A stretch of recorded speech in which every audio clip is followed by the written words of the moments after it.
That's incredibly special, and the feeling is so mutual in the sense that we get to do this together and be part of family in ministry together. My wife kind of unexpectedly showed up, so now there's pressure.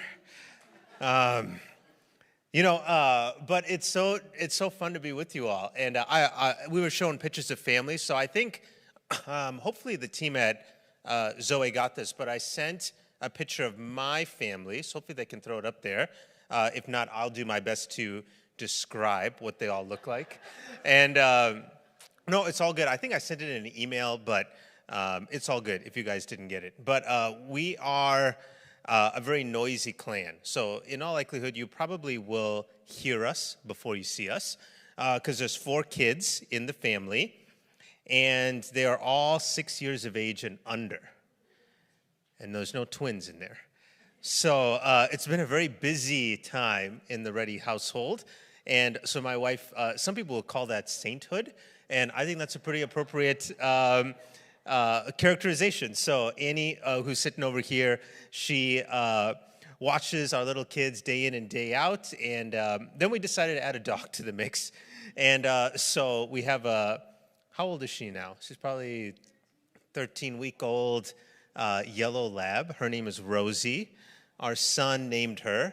I don't know where he got the name. Maybe from Caillou or something, some PBS show. Maybe is where he got the name. Okay, here we go. So that's the family right there. And the eldest, you can see up front, his name is Laker. We wanted to give him a name that's a shout out to his Minnesota roots. So, this is the land of 10,000 lakes, so that's Laker. And then Tate is right next to him. I don't know what Tate's trying to do there. Looks like he's trying to pull down his pants. But so that's Tate. He's number 2 in the mix, middle child. Ivy is our only baby girl, other than the dog that just arrived. But she is very sweet. And then the newest addition is Crew. So that's Crew when he was probably, a month old? Oh, a couple days old, excuse me. You look great, babe. Wow. And then, but then here's Crew over here. So if you want to meet him later on, he's got the receding hairline. He's looking good for the baby. And then and then we have the dog that we just got. And then, like Josiah mentioned, I was in his wedding, which was an incredible honor and so fun that we. Yeah. Oh, there you go. See, so that's Crew again. And then there's Rosie. They're like the floor mates together, like they're eye level with one another. And so there they are. And she's doing great. Like, we have a lot of hardwood floors, so that makes puppy training a little bit easier. I think I'd be going crazy if we only had carpet, because they have accidents here and there. It's all good. Especially trying to puppy train or potty train a puppy in the winter. Nobody wants to go outside, so you just kind of open the door and hope she comes back. So far, she's done good. And but now that it's getting warmer, she has a little more of a wandering kind of spirit to her. So we're back to putting her on a leash. It's all good. And then I do have one more picture. This is so you can see Josiah and I all dolled up. Wow, look at us. We look good. And that was his wedding day, taking pictures together. So fun that I get to be here with you guys. So Josiah told me that like the purpose or maybe the approach that we're going to have together before Brent Silky comes up here. I told Brent I'm going to do my best to make sure that he's set up to win. So and he'll do amazing. But like Brent, let me give you a little quick almost like a continuum of communication, right? There's people that are preachers, and they exact passion, and normally they have points. Mostly preachers have like points to their sermons or their messages. Then you have teachers, people that are more maybe narrative oriented or driven. They like to tell stories. They typically like to kind of leave you with an insight or a perspective. And then you have maybe lecturers, people that are, they're very academic in their approach. They really kind of leave you with knowledge. And if I were to place myself on that continuum, like I'm kind of a middler between a teacher and a lecturer, but hopefully no one falls asleep. And then Brent, I would say, is a preacher. So we're going to do our best to kind of end with with the passion of Brent Silky coming and encouraging all of us. But my hope is to offer us a little bit of insight, a little bit of perspective, particularly as we think about leadership and leading in this climate of young adult ministry in this next generation. And so kind of my setup is for us to go to the book of Mark. So if any of you have your Bibles, you are welcome to jump there with me. And we're going to go to Mark chapter 5. By the way, my slides are done. So I don't have any other slides. So hopefully that's good with people. So there's not going to be anything you need to feverishly write down.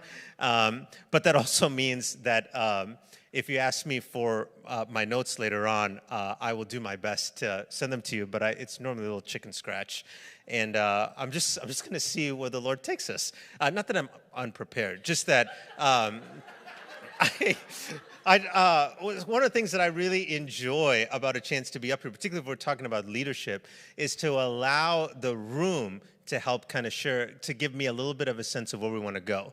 And that's why I appreciate the fact that we're at round tables, and there's going to be some volleying back and forth, if you will. Okay, so that's my intent for this evening. But we're going to go to Mark chapter 5, and we're not going to read the whole chapter, but the purpose of this kind of setup is the whole chapter. Okay, so to give you the summary of Mark chapter 5, there's two pretty crazy stories that happen back to back. The first story is the story of Jesus kind of freeing or exorcising a legion of demons from a man that's been possessed, right? And the story goes that he gets into this region and this person just runs up to him and falls at his feet, and he's like, Lord, or he's saying, what are you doing here? Like, what are you trying to do? Because Jesus, apparently, when he had came out of the boat from the other side of the lake, he kind of called out like, hey, you need to leave, speaking to the demons specifically. And the demons are now trying to bargain with Jesus about what they're supposed to do. And they're like, there's a herd of pigs, and so Jesus says, fine, you have to leave this person, you can go there. And so they go into the pigs get all in a frenzy, they run off a cliff, and the town is like, what in the world is happening? This is commotion, this is chaos. And they come to Jesus and they're like, I don't know what you're doing, I don't know why you did this, but you don't have to go home, but you gotta leave here, right? Like, and so Jesus gets on the boat, and he's gonna go across again, and the guy comes up to him, and he's like, "You've saved my life, you've changed me." And he was like, "Yep, you should go and tell your community about what the Lord has done for you." All right, so that's the first thing that happens. Then the boat goes to the other side of the lake, and Jesus steps off there, and all of a sudden another person runs up to him and falls down. Okay, so I want you to see the parallelism here, right? These stories are linked together. And some of that linking is in the vivid imagery of how even they're unfolding. And there's an interesting scholar by the name of David Rhodes. He's a New Testament professor out of the Lutheran School of Theology in Chicago. And he wrote a really interesting book called Mark as Story. And it's a really accessible read. So if you ever get a chance to pick it up, I'd encourage you to do so. And the book is based on a pretty interesting hypothesis. And it goes like this. It goes, Mark, from any of us who have done maybe biblical studies or maybe done Bible school or things like that, the kind of prevailing understanding we have of the Gospels, the four Gospels that we have in Scripture, Matthew, Mark, Luke, and John, the first three of them we call the Synoptic Gospels, because if you were to kind of look at them side by side, the synopsis of them would look pretty similar. They kind of follow the same chronological timeline. They share a lot of the same source material or stories. And one of the academic theories around how all those Gospels may have been put together was that Mark was probably the first one. Because we see a lot of the material in Mark that are then we find again in Matthew and in Luke. And the presumption is that they probably had that as a source document. They probably had that as, okay, as I'm writing or as I'm documenting the life of Jesus, for sure from my own perspective or from interviews or from other sources, Mark appears to be one of those sources that they probably had. And so we know Mark was probably the earliest gospel, in all likelihood, that was written, pen to scroll. But what Mark's story does in terms of the theory that it offers, or the hypothesis that it offers, is that Mark may have not only been the first gospel written. It may have also been the first gospel performed. In other words, when you think of the ancient world, there are, amphitheaters that are scattered all across the ancient Near East. Because you think of Greek culture, you think of Roman culture, one of the prevailing parts of their societal kind of understanding and experience was going to the theater. And they would look at shows. Think of all of the Greek kind of plays that you may have studied in school or things like that. So there was for sure this sense that the theater or some sort of amphitheater was a place where you would engage with story, where you would engage with kind of the archetypal narratives of the day, the comedies, the tragedies. Maybe I'm taking some of you back to classes you may have taken in literature or in world literature, things like that. And what David Rhodes is positing is there's a possibility that Mark actually began as a performance. In other words, that some of the first ways that people may have started to interact with the story of Jesus wasn't through a written document. It was actually through a kind of physical reenacting of it. And it actually makes pretty good sense when you think about the literacy rates within the first century. Most people couldn't read. It was actually very expensive in order to have someone write things down for you. And one of the most accessible ways that they had back then, especially in an oral culture, in order to pass down story and truth and narrative, was through the power of being in a performance. And, there's this interesting phrase in Mark that you see oftentimes. It's translated a couple different ways in our English translations, but you see this immediately, and immediately this happened, and immediately that happened. And what David Rhodes argues is that may signal scene change. It's kind of like, and all of a sudden, this started to happen in the story. And so that kind of little word was kind of a signal to say, hey, now the scene has changed. We got a new setting that's coming in. It's kind of like the stage hands are like working feverishly to kind of set the scene up from one transition to the next. And so with that as kind of the backdrop as we think about the book of Mark, that it may very well have been a performance first before it was written down, I want you to then kind of keep that in mind as you think about this story. Because if you think about this story, Mark 5, the chapter of Mark 5 in two scenes, if you will, and both scenes now having very parallel natures to them. Think about watching that on a stage, and you're like, I feel like that just happened. Like he just crossed over to the lake, and someone just ran up to him, they fell on their knees, and they have some need, and now Jesus is trying to meet that need, right? So the second half of Mark 5, right, he gets done with the demon-possessed man. He tells him, you should go and tell your people all about what God and the Lord has done for you. He gets to the other side. Now a Jewish guy named Jairus comes up to him, and he falls on his knees, and he's like, my daughter is dying. Like, I need some help. And Jesus is like, all right, like, let's go do that thing. And now there's an interlude, right? In the first story, the interlude was the pigs. Like, hey, there's some pigs over there. Now, in this story, the interlude is there's this woman with the issue of blood. And she kind of comes up to him, and she touches his cloak. He's like, some power has left me. Like, who did that? The crowds kind of think he's a little bit crazy. Like, man, there's so many people around you. What do you mean power left you? And the woman finally kind of confesses, and she's like, no, that was me. And he was like, your faith has healed you. Go in peace. And then the commotion starts, right? Similar in the previous story where the pigs ran off and the crowd's kind of getting all involved. They're curious about what's happening. Then more of Jairus' household, they come and they're like, you don't have to tell the master to like bother anymore because your daughter's dead. Like this, just let him go. And Jesus is like, she's not dead. She's just sleeping, and they kind of chuckle at him and they think he's a little bit foolish. And so he brings a couple people along with him, his closest inner circle. He goes in, he says these famous Aramaic words, Talitha kum. She wakes up. He says, you should give her something to eat. Apparently that's a good thing if someone is raised from the dead, so keep that in mind. If you're going to do raising dead ministry at some point, just keep some food on hand. And then he says this, crazy. He says, don't tell anyone what just happened. And to me, I think there's a leadership parable going on here, okay? Because of how these stories are linked, and they're linked in many ways, even in the vivid imagery of what's being played out. But then when you land at the end of each story, one guy is told tell your whole community. And the other family is told, don't tell a soul. And the question is, why? Because when you think about how we have grown up, and I'm sure how you have grown up as Christians and as followers of Jesus, if a miracle has entered your life, you better tell somebody. Like that's how faith rises. That's how the testimony of what God is doing is finding its way throughout this world.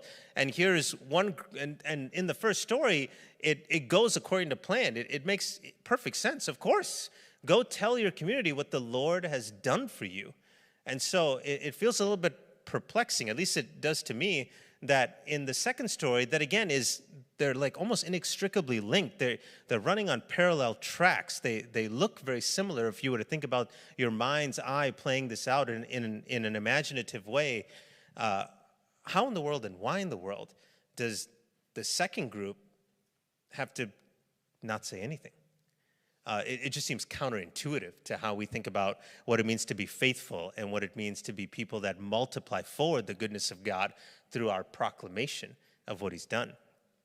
And so, like I said, my hope is we'll volley back and forth. And I think one of the geniuses of doing the conference in round tables is hopefully it affords us space to have some dialogue and discussion around some of that. So if you will humor me for a little bit, I would love to throw this on the table, figuratively, and ask you all to just have a quick discussion. What is it about this set of stories that would invite Jesus to tell one miracle receiver, go tell it on the mountain, and the other to not say a word to anybody? And then I would love it if you guys would be open to it. We may just go, we may not hit every table. So if some of you have anxiety about presenting, I'll do my best to read your eyes and, kind of scan over and go to the next group. But I would love to just hear a little bit about because most of us, I'm presuming, ministry leaders, and please don't feel like what I'm doing here is quizzing people or trying to find out who's thinking about this right. It's more so just the exercise of this is a little bit of a conundrum, and how's the Spirit leading us to kind of think through what is going on here that would invite these two very, very similar stories to have two somewhat different conclusions. So maybe we have some cool I know there's a lot of vibey music. I don't know what thinking music would be. Maybe it's like Jeopardy. It's like do do do do do. But anyway, we'll throw a little bit of some background music on here, and you guys just go ahead at each table. Think about this: Mark chapter 5. Why would Jesus offer one group the kind of permission to talk, and the other kind of the invitation to keep it on the down low? And then I'd love to hear what people say back. All right, so go ahead and we'll take 5 minutes, 5 minutes, and have a quick discussion.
Alrighty, let's take about 60 seconds. If you can wrap up your discussions.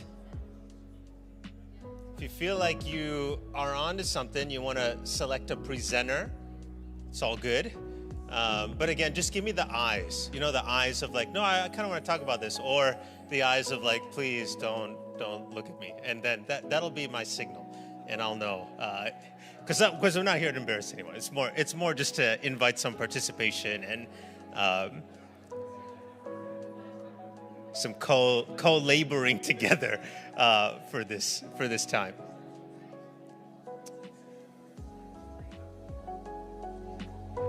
Maybe about 20 more seconds.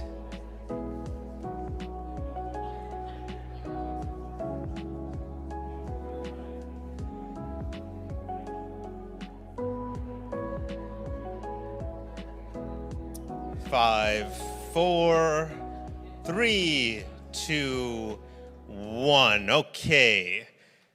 Thanks for just taking a little bit of time and just having some dialogue and discussion. Micah and Josiah were telling me as they were thinking about this conference, and again, it's part of the real intentionality behind putting people at tables is some of the feedback that they've received from previous conferences or just from young adult leaders in general is there can be such a value, and it really is so desirous to have space to be able to talk and connect with others. Some of that's relational. You know, there's so many different leaders representing so many different cities and states that are here, and so in one way, it's so cool to be able to build a network of relationships. But in another way, it opens up the aperture of our understanding and insight when we get to hear from and connect with other people. So thanks for being willing just to take a few minutes before the food coma sets in and talk a little bit about what may be going on here in this interesting chapter of the book of Mark. Which again, I just want to keep in the back of your mind that also, I really just like this theory, could also have been a theatrical play, which to me, it just brings kind of the vividness and the imagery to the top of my mind of what's happening in this story. So I'm going to do, I'm an adjunct instructor at North Central University as well. Of all classes, I teach business law. Don't have a business degree or a law degree. That doesn't mean that North Central isn't a good institution. I was kind of one of those like last minute ads, like a professor dropped and they were like, you could do it, Clynt. And I said, okay. And because my role the role I have right now in our church is to oversee the business side. So oversee like the technology and the HR, the finance and all that stuff. And Bill Tibbetts, if any of you are North Central grads, you know Bill, and Bill and I are good friends.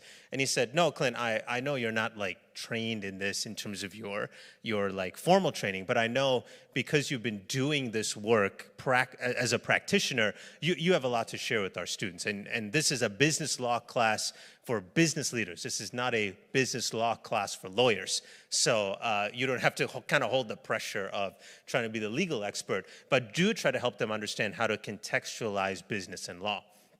Anyway, I tell you that story because we do a lot of class discussions. So I've perfected the, scanning and knowing the eyes that are like, hey, like, I kind of want to say something versus the eyes that are like, this is not a good idea. Okay, so I am somewhat trained in how to read people's eyes when it comes to presentation and if they're willing to say something or not. Okay, so I will begin just looking at this table here and just seeing if there's any eye.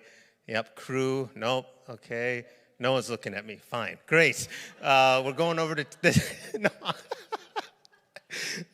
So some like, some people, when people look down, they're like, oh, I found the one. I'm not going to do that, okay? I'm looking for the people that give me some level of consent that you're open to this. And I also want to make sure that like the feeling here is not like, yep, that's way off. It's this sense that like we're trying to learn from one another. We're trying to allow the different perspectives and the different kind of journeys that we've had in our own ministry and our own training to help inform what's happening here. So if I really can kind of dispel some of the pressure or some of the maybe angst that you might feel of like, should I say something? Can I say something? That truly is my heart. I just want to be able to create a little bit of space for us to kind of hear from one another. So looking at this table, okay, what do you think?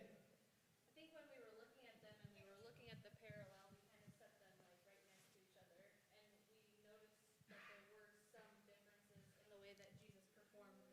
Great. Because when the demon-possessed man looked for Jesus, there was more people that noticed it, and they saw the pigs, and they saw everything kind of happen. Yep. And they told him, like, you got to get out of here. Yeah, yeah. And then Jesus, told him obviously to go and tell them, like, no, he changed my life. Right, right. To me. But in the situation of the girl, we noticed that he just went with his closest people and just the parents, just very few to the house actually, and so it was more of like this quiet setting of like Really good. That comparison, and then the idea that Jesus did miracles in order to grow people's faith. Good. And so maybe it was that Jairus and his wife, maybe they had this faith. There you go. It wasn't common. Yep. And maybe they needed to see that and just be them. No, I think those are fantastic observations. In the first scene, you have already a very public display of power.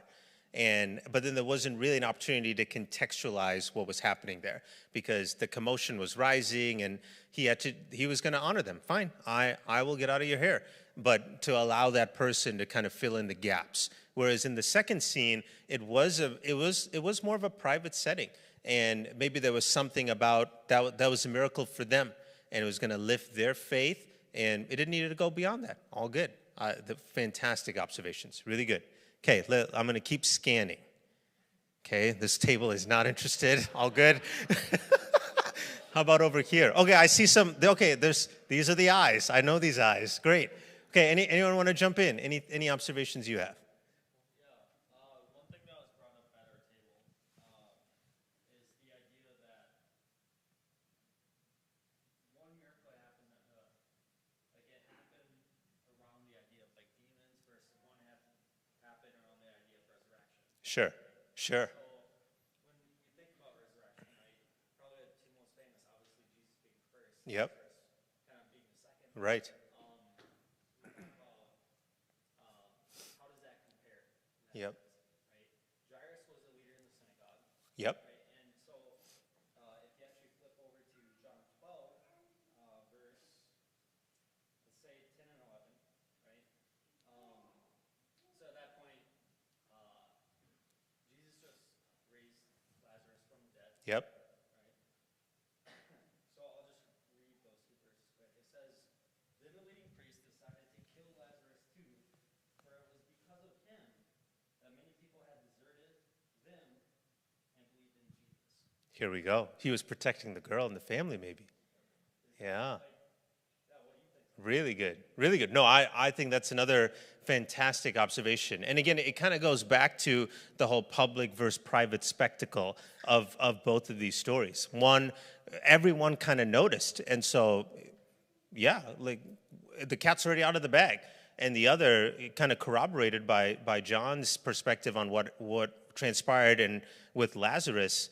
When you raise someone from the dead, like that, especially if the person that did that is an unliked person in the community, like that continues to put them up on the most wanted list. So yeah, that's good, really good.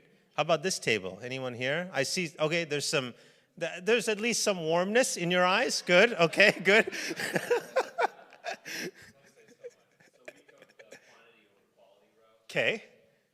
And we all had different thoughts that we brought to it. And so talking about how maybe the different communities were at different levels of faith. Sure. It was like, oh, I can't do anything there. Like, Yep. maybe that's part of it. Maybe it was more like some miracles are supposed to be personal. Yep. You and God. Yep. The others are supposed to be for a community. Right.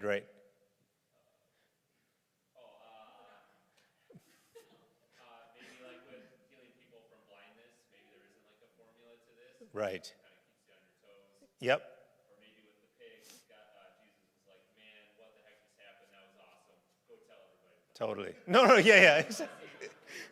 No. I think that's another good call out in kind of this is am I kind of imposing on miracle working a kind of this rule that everything has to be talked about, and is there some level of discretion that we practice as followers of Jesus? That was for me, and the Lord's ministering to me is raising my faith, if you will, and he'll raise other people's faiths. All good. But maybe there's other ways that he's going to do that in someone's life. Good. Keep scanning here. Okay. Oh, a nice hand raise. Thank you. That's a very overt signal. Thank you.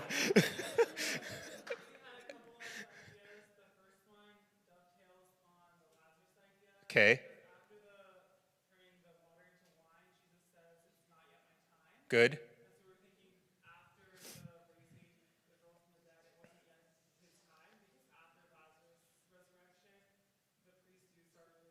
Right. Right.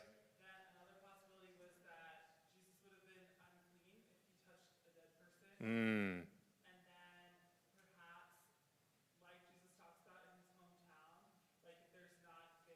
Yep. Wow.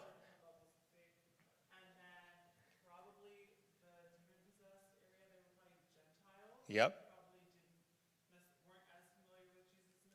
Yep. Yep.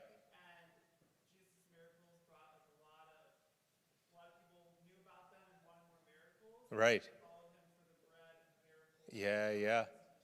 Good. Really good. That's a pretty robust conversation.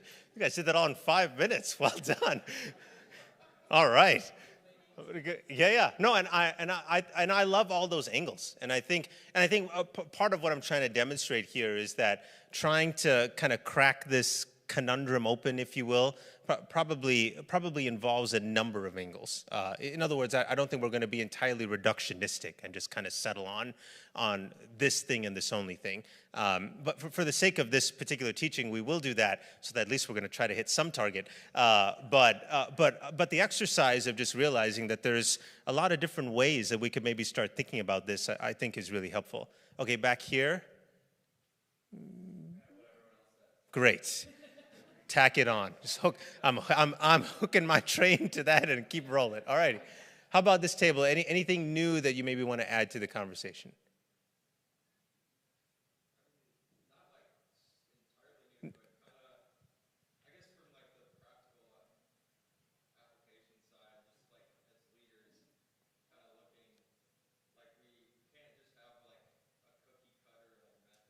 Good.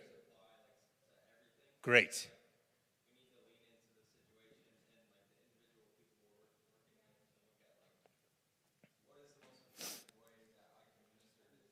Yes. Yep. Fantastic. Excellent. Good. Last table. Anything you want to offer? You don't have to. All good.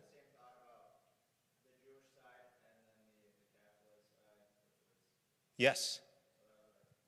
Fantastic. Good. Good, good.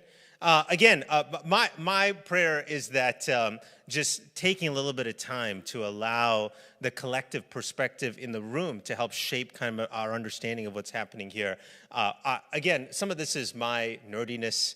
Particularly because I do some of this for a living in terms of facilitating classroom discussions. It's very fulfilling for someone like me to just be able to see the critical thinking and the observational skills and just the connecting the dots. To me it speaks volumes to the level of just thoughtfulness that's in the room. And so that lifts my spirits, and I hope for each of you that was equally fulfilling. It didn't feel like an exercise of like, wow, now we're going to hear from this person. I came here to listen to the person on the stage, which in one sense is true, right? There's this sense that it's like, yeah, we want to hear from some experts, and we want to be able to kind of be inspired or challenged or have some new insights. But I also want to, through an exercise like that, democratize a little bit of what God can and does do in rooms like this. All of us are led by the Spirit of God. All of us have a specific ministry context. We have wins on the board. There's things God has done in and through us as leaders and as practitioners. And so each of us has a platform, if you will, based on the work of the Holy Spirit and the ministry that God's done in and through us. And so all of you, if you will, have an authority to be able to give perspective and insight and leadership to others. And that's a very practical way for us to just create a little bit of room to see that at play in a conference like this. If I were to offer my take, it's already been shared in the room. And it goes back to the idea of this being very visual in nature. And I think the whole idea of setting plays a pretty important part in this. The whole idea of the Jew-Gentile kind of dichotomy. You think of this place where the demon-possessed man was. And we know the 10 cities or the Decapolis on the other side of the lake was a Gentile area. But think of the vividness of how this place is described. First off, as Jesus steps out of the boat, he's in a graveyard. Think of a good Jewish boy, so this is where all the dead people are. This is very unclean. Like this, I should not put my feet here. Not only that, but the apparent livestock of choice in the area are pigs, right? So the other thing is like, not only am I in a graveyard, and there's tombs everywhere, and demons, apparently legions of demons swirling all over the place. Not only that, but the preferred livestock for this community is herds of pigs right off a ravine. What a place to live. And so you think about the stagehands, right? Immediately, Jesus went to the other side of the lake, and they're like, now we got to do this.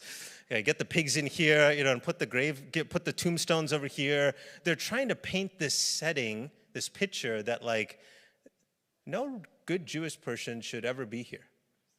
This seems like the farthest place you can be from Jerusalem, where the temple is, because it's full of dead people and pigs.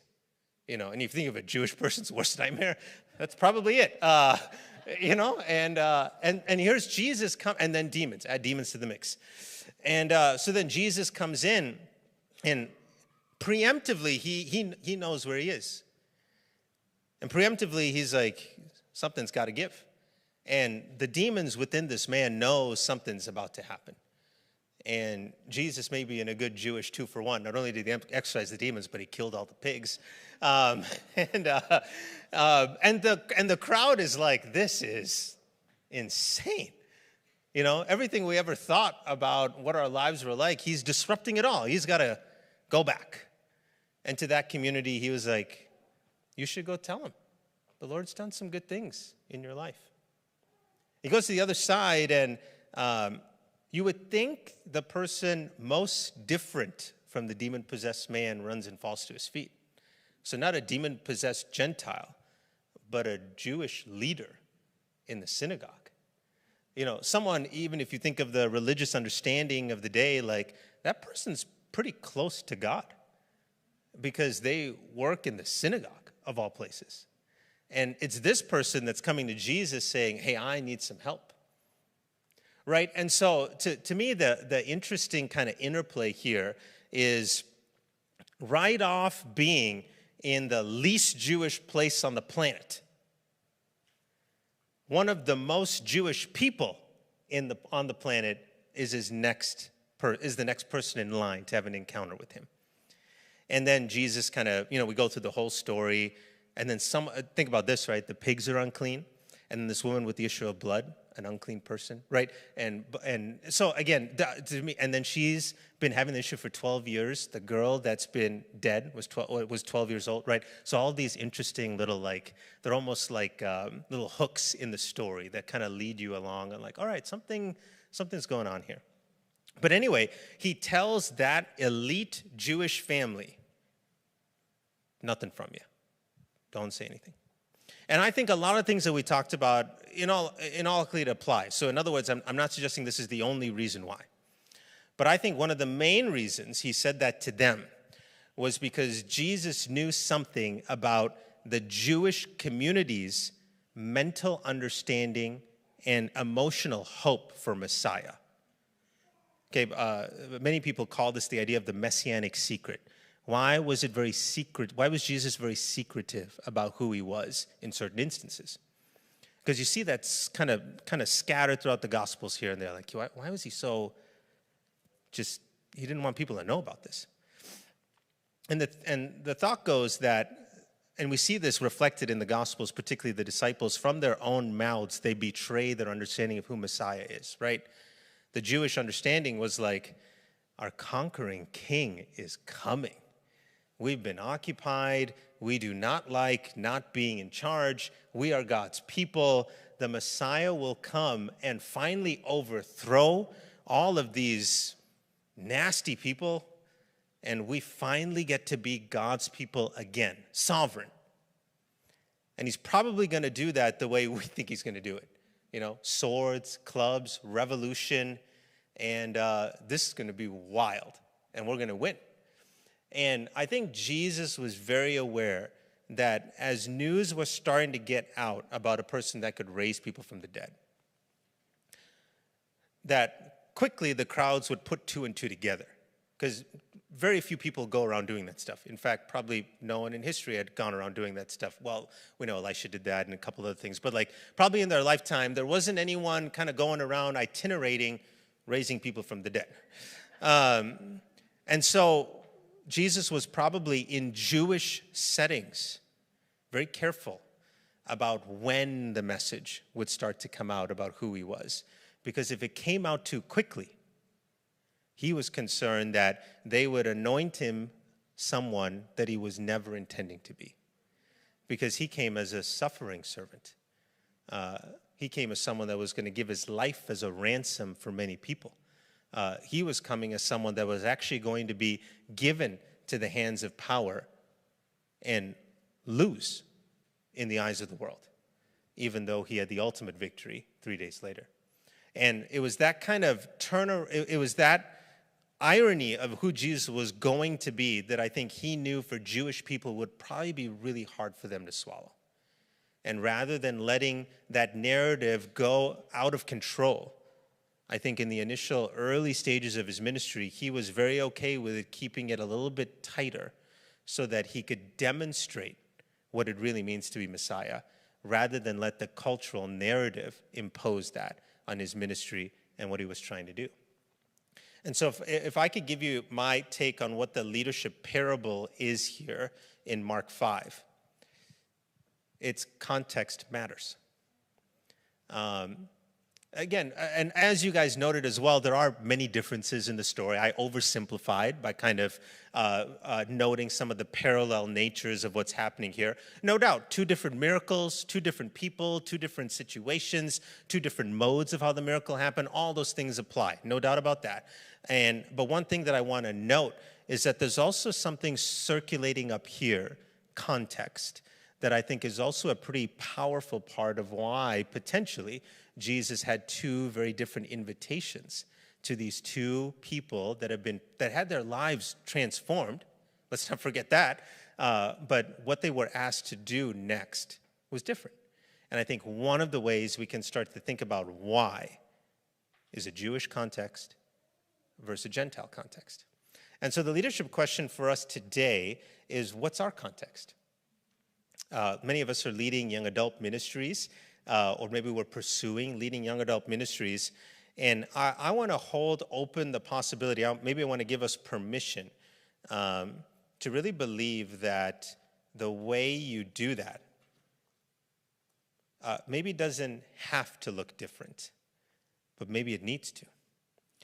Because the context that we're entering into and that we currently are already in is different than the ministry seasons that maybe we've walked in the past.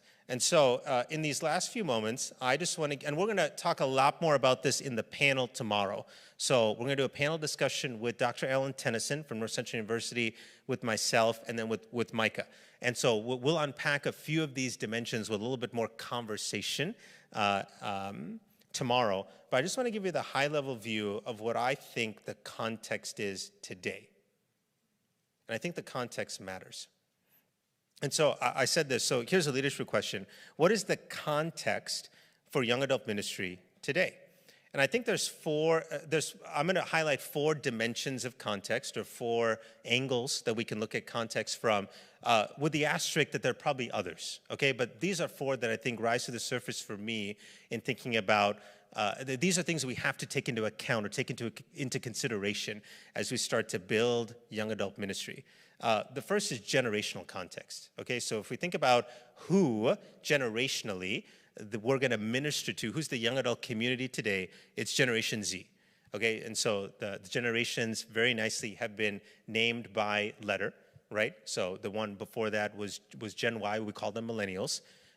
Then there was Gen X. They didn't need another name, so we called them Gen X. And then what's before X? W, right? So, sorry, it's going backwards. Hopefully I don't get pulled over later. Right, because they tell you kind of like do the alphabet backwards. My goodness, that sounds harder than it is. But then we call Gen W boomers, right? And there's a really interesting guy named Dr. James Chung. If you get a chance to look him up, please do. He's the vice president, I think it's of gospel presentation at InterVarsity, which is a ministry that does collegiate evangelism. It's similar to Cru or Chi Alpha, things like that. And Dr. Chung has done some interesting generational work about the spiritual question that's most at the front of the heart of each generation. And he bases this on a book called Generations. And I'll, when we do the panel tomorrow, I'll maybe bring a copy of it so you can see it. But anyway, he says that for boomers, the question, and these four spiritual questions, every generation needs to ask, but every generation starts with one. And each generation, he argues, has a different starting point. Okay, it's a really fascinating take. And he said that the boomers, the question that was front of heart for them is what is true. Okay, this is a generation of people that were really fixated on like where's the truth in the world. Okay, he said the Gen Xers that followed, the spiritual question that was in front of their hearts is what's real. Like, I don't just want to do this in a rote way. Think of the kind of the blossoming of evangelicalism that happened around the Gen X time and kind of a lot of leaving from mainline denominations. It was kind of focused on this faith needs to be real. It can't just be rote. It can't just be something that we go through the motions of. I have to have an encounter with God. He said the generation that's millennial, my generation, the question in front of our hearts is, what's good? Like, where's the good in the world? You know, that's why the millennial generation is sometimes maybe wrongly accused, I would say, of being like, you know, very fixated on social gospel. Like, why are you trying to make a difference? It's like, no, but that's like what's in front of our hearts. Like, we've seen a lot of things that are not so good. So we want to see the Lord at work. What is good in the world? And so here's his take on Gen Z. I think it's really interesting. He calls Gen Z an artist generation. They're a generation that has grown up being contributors and creators their whole life. You know, when I was in school and the idea that I needed to make a video for a school project, like that would be like, make a video? Like, I got to get a camcorder and, you know, like, how am I going to string it all together? I just have to shoot it and hopefully get it in one, you know, like, but Gen Z, it's like, make a video. Like, I watch people, like, TikTok reels, and they're like, they can do anything. Like, you can add text and color and music, right? So just the ability to be able to string something like that together, it's very natural. So they're artists, they're creators, they're producers. And so Chung makes the kind of conclusion that the spiritual question in front of them is what's beautiful? Where's the wonder? Where's the beauty in the world? Where's the awe? Where's the sense of like, that's something that just compelling. It just draws you in. And so to me, what would it look like for us to build our ministries with that as the question that we want to be answered? Like, what would that do in terms of impacting how we put together a service, how we put together an environment, how we put together a small group? It's not to say all the other questions don't apply. They all do. You have to answer every one. But the one that Gen Z, to Chung's point, is starting with is where's the beauty? Where's the wonder? Where's the sense of awe of what God is doing? So generationally, that's the context. We're ministering to Gen Z. There's a worldview context. That's this whole scary term of postmodernity. There's different questions for different worldviews. Like what's the most important question? Is it what? Is it why? Is it how? For postmoderns, the most important question is who. Who says? Because there's this sense that everybody's opinion matters, but the scary side or the ugly side of postmodernity is because everyone can say something, everyone's perspective is held kind of at an equal playing field. And so what do we do in a setting where, no, everyone, who says that? Well, that person says it. Well, I say that. Well, this is my truth. Well, that's your truth, right? So who is kind of the prevailing question?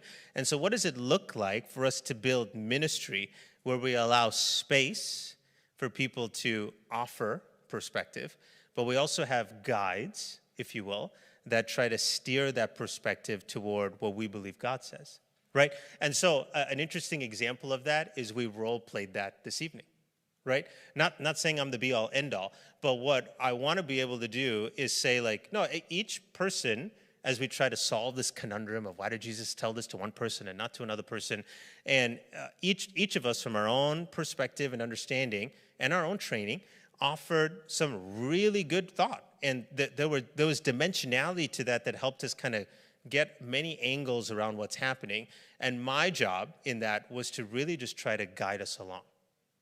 And so one of the other things that I think is going to be really important in ministering to next generation, Gen Z, for young adult ministry, is trying to model a similar type of dynamic, where there for sure is teaching, imparting, preaching, indoctrinating, if you will, to use strong language, but it's not done at the expense of allowing space for others to feel like they're co-creators, co-contributors, co-producers, if you will, in the environments that we're putting on, because that's what they're used to. Like,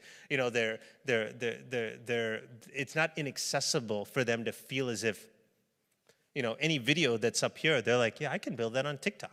And that's not to say that those videos aren't done with excellence. It's to say that the barrier for entry has been lowered in such a way that what do we need to do to create space for others to feel like they're not just sitting back taking it in, but they're engaging as they've always engaged in so many other things in their life, and they're feeling as if they're part of the story.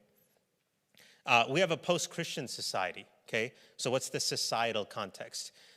If we're doing ministry in the West, which I think most of us are, unless someone came here from the South. By South, I mean south of the equator.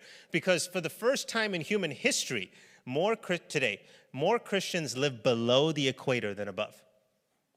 Okay? First time in human history that has happened. More followers of Jesus exist below the equator than above it. And again, there's been 2,000 years of church history. And so to realize that in the last 5, the pendulum swung in terms of the epicenter of Christian population from the northern hemisphere to the southern hemisphere, it is unprecedented. And so because of that, we're living in an increasingly post-Christian society because the level of Christian understanding is beginning to wane in our world. Tim Keller puts it this way. He says the mental furniture for Christianity is no longer around. So if you think about that very literally, if you're trying to have a conversation with another person about Christianity, and we live in a post-Christian society, the thought is someone can kind of cozy up in their mind to like a little couch of like, yep, I kind of know what's happening here. Like Jesus, heard that name before, Bible, kind of understand your view on that. It's like the furniture isn't there anymore. And the person in their mind, they like can't settle. I can't sit down like to have this conversation because the mental furniture is broken. It's gone. It's disappeared.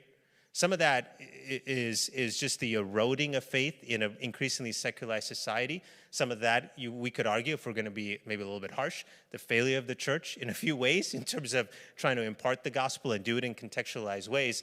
But that shouldn't be intimidating. It should help us realize that there is work that we need to do in order to help build that furniture back up in the mind of people. And so I think one of the important facets here is that we can't assume that people know everything about Christianity. A quick thing here from the Barna Group. Let's see, Josiah's mentioned this before, the Barna Group. I think you shared a study about what they were doing, but they did a post-Christian survey in 2019. And so they called people up, or they did an email survey, and they asked them questions like this. Do you believe in God? Do you identify as atheist? Do you agree that faith is important? Have you prayed to God this week? Have you made a commitment to Jesus? So they had 16 of these questions, okay? All questions that if you were a Christian, you would answer in the Christian way, right? And they identify someone who's post-Christian as answering 9 of those 16 questions in a non-Christian way, okay? So it's like you get a test, if you will, in the survey, 16 questions. There's the Christian answer and the non-Christian answer, if you will. And people go through this survey, and if you get 9 or more non-Christian responses, they put you in the post-Christian category, okay? They assign you to be post-Christian. Boston, Massachusetts is the most post-Christian city in America, or close to Boston, Massachusetts. I forget which town specifically. 76% of the people they talked to answered 9 or more of those 16 questions in a non-Christian way. I mean, 3 out of every 4 on the East Coast. The Barna Group, using their survey methodology, would identify as they don't have the furniture. In fact, it's like, think of it as IKEA furniture. They don't even have the parts. Nothing there. The least post-Christian city in America I think is in West Virginia. 32% of the people responded in such a way that would identify them as post-Christian.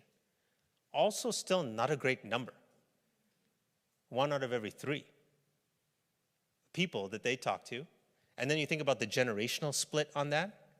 You think of Gen Z, and many of us have probably seen the generational splits on post-Christianity's continuing in kind of overtake, if you will, from generation to generation to generation. There is a reality that you and I, as we do young adult ministry, we just can't assume that people know what we're talking about. Can't assume that they've read the Bible. Can't assume that they may have heard the name of Jesus because of because there's a level of, he's a historical figure, if you will. They probably heard about him, same way they may have heard of Muhammad or Buddha or whatever. But to assume that they actually understand the tenets of the gospel, the power of Scripture, the work of the Holy Spirit, it's like we have to start at square one again, which I don't think should feel disheartening. I think that could feel very, very exciting, that we get to build people's faith from the start. It's like, all right, let's order the furniture. And man, I hate putting this stuff together, but all right, who's got a column A or board A? What is that called? And, by the way, think about any young marrieds in the house. When you build IKEA furniture together, my goodness, will that make your marriage stronger, or at least confirm where some places could be stronger? Anyway, no, I'm just speaking from experience. And then, okay, here's the fourth one. Fourth context is technology. So there's a technological context to what's happening in today's world. And we're going to talk more about that one tomorrow. I want to get Brent up here. But there's things like the metaverse. There's whole digital realities that are happening in our world. I heard someone say this. We had the age of the Enlightenment, where we kind of thought as a society that we could understand and kind of control nature. There was Newtonian physics, everything kind of made sense. Then quantum physics comes in, global pandemic, global warming, all these things start to happen in the world, and it's almost like this stark realization that, we can't really control this stuff. Things are out of control, and so we just went and made a world we can't control. We created a digital universe, the metaverse. And if anyone has those Oculus glasses or whatever, you put the glasses on, 3-dimensional reality, you are in a new world, and you can control it. And so this generation that we're ministering to, they live with this understanding that not only do they have physical selfhood, they have digital selfhood as well. There's a piece of their reality and the piece of who they are that is legitimately digital. And what does it mean to minister and connect with them in new frontiers that haven't even been explored yet? It's almost like, you think of the United States when it was like something's on the other side of the Mississippi, and like Lewis and Clark, we're going to go do that thing. And they brought canoes. There's a great book called Canoeing the Mountains that tells a story about Lewis and Clark, and because they didn't know it was on the other side of Mississippi, and they were like, it's probably a bunch of water, so strap your canoe on, let's go. They didn't realize the Rocky Mountains were on the other side. And so the book is like Canoeing the Mountains, and it's like, what happens when what you thought was going to be your leadership journey becomes a different journey?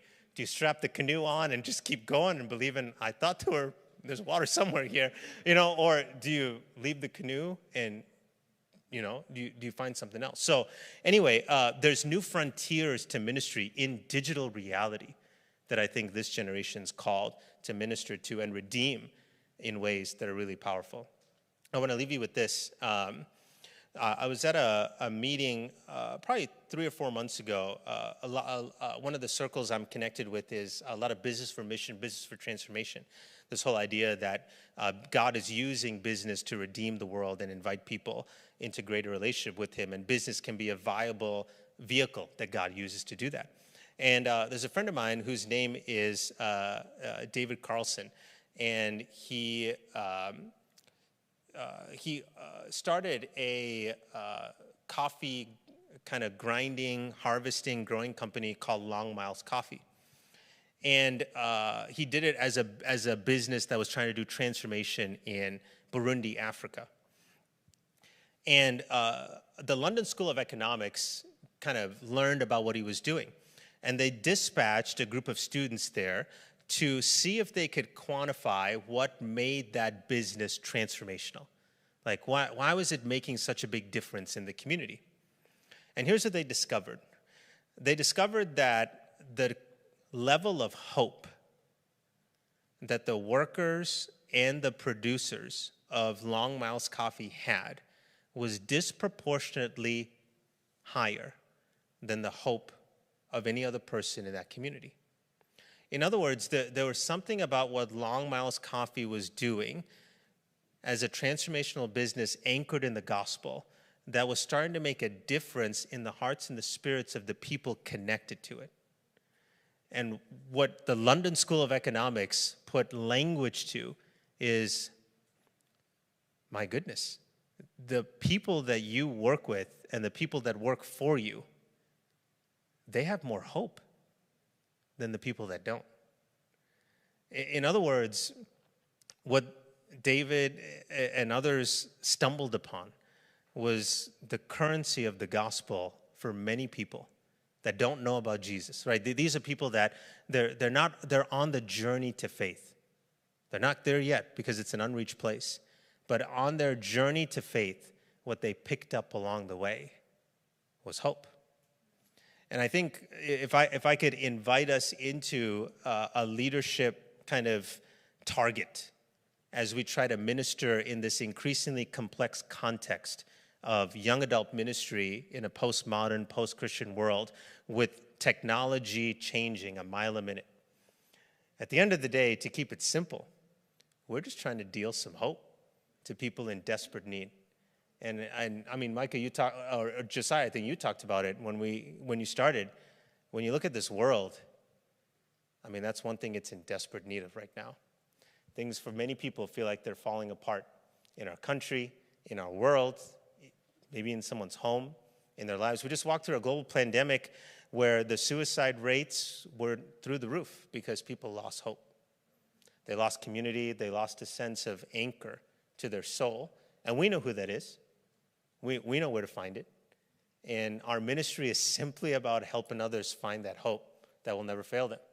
And so my prayer for you is that as we enter into a new leadership crucible of trying to lead the next generation to faith in a whole brand new context, it maybe isn't kind of the most anti-Jewish place you could be, graveyard with tons of pigs, but it can be a pretty intimidating place, what we're walking into next. But the hope is that the Lord is with us, that the Spirit is speaking to one another, to each of us, and this community is rallying around us. And I think when we have all that behind us, the wind is behind our sails, and we will find a way to bring hope to a world that needs it, to a generation that needs it, and to a society that for sure needs it, for the glory and for the honor of God.